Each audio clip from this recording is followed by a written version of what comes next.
Hey everyone, welcome back. Today, we're diving into a brand new explainer on a seriously crucial, heavily researched meteorological report. It breaks down this unprecedented weather crisis that's literally unfolding across India as we speak. It's a massive story of extreme heat, a chaotic global weather anomaly, and this localized oceanic hero that might just swoop in and save the day.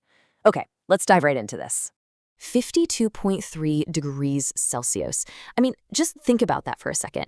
That is the jaw-dropping, record-breaking temperature we just saw hit Delhi. We've got to start with this visceral reality because, look, this isn't just your standard, slightly warmer summer. This is an environment that pushes the absolute limits of human endurance. And as you'd expect, the immediate consequences of hitting a number like this are just devastating. On June 1st alone, reports came out indicating that 3,400 people lost their lives to heat stroke in India. Let that sink in. That's not over a year. That's not even a month. That is in a single day. And what's really terrifying here, as the source materials point out, is that official documents consistently underreport this actual devastation.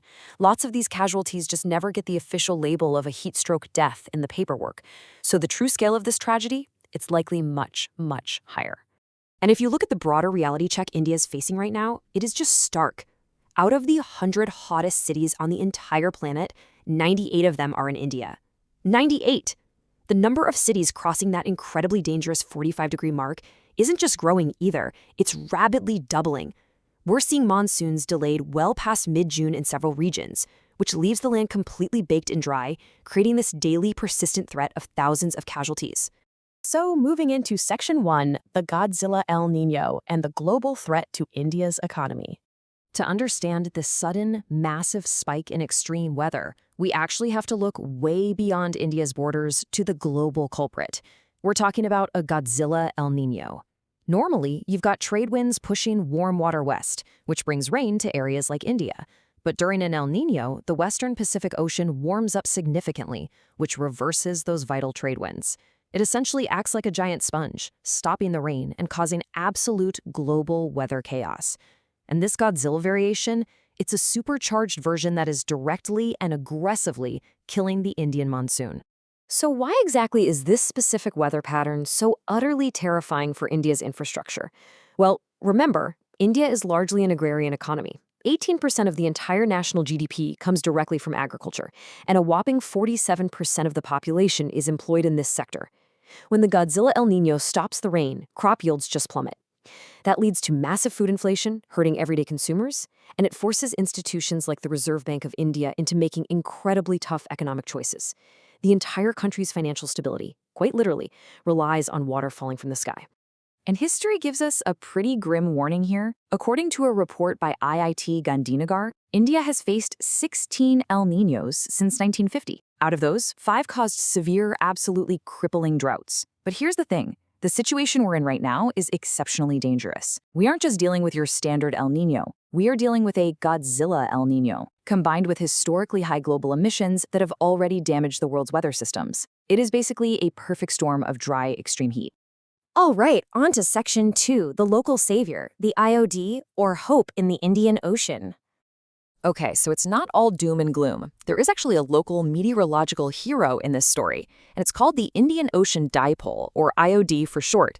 Basically, this is a cyclic temperature difference between the two halves of the Indian Ocean, the western side over near Africa and the eastern side near Indonesia.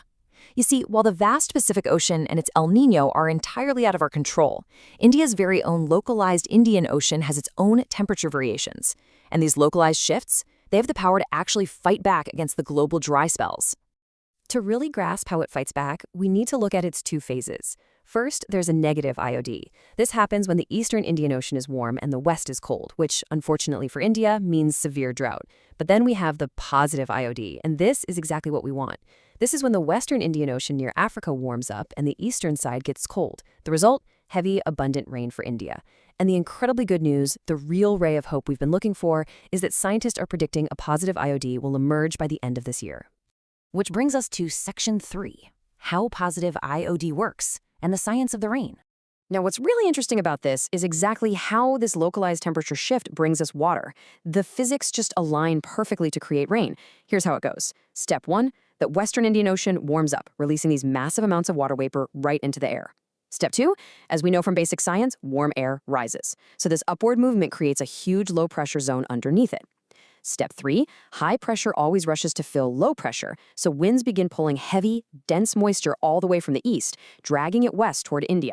And finally, step 4, the atmosphere hits its saturation point. The clouds simply cannot hold any more water and they dump heavy, life-saving rain right over the Indian subcontinent. It actively counteracts those dry El Niño winds. Next up is Section 4, El Niño versus IOD history, a real clash of the titans.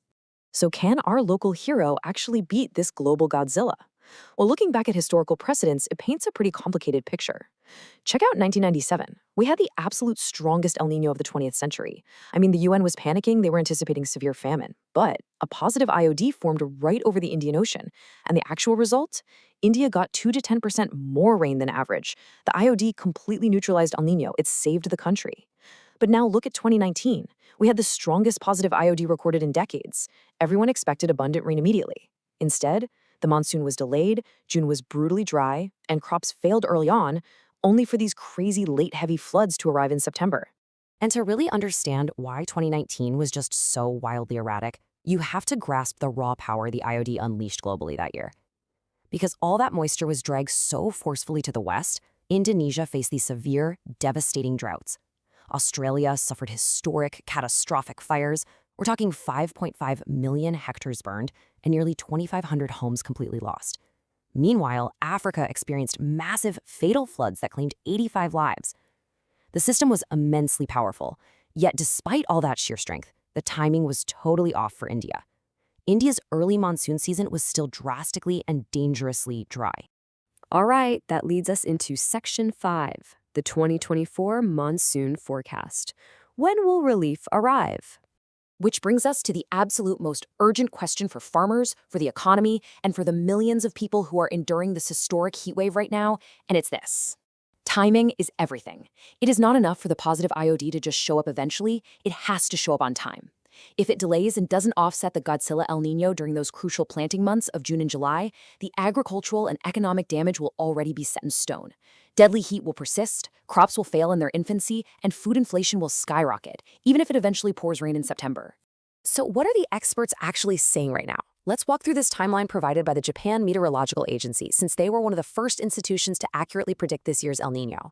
According to their forecast, mid-July is when that positive IOD will finally begin to emerge. However, they warn that severe heat and localized dry spells will likely continue as the system builds up. It won't be until August that the monsoon finally hits its peak, fighting back those dry winds. And by October, the overall weather and agricultural outlook should significantly improve. But this means we still have weeks of really tough conditions ahead before that localized moisture fully takes over. Which leaves us with this final, absolutely critical question. Will the Indian Ocean dipole wake up in time to save this year's harvest?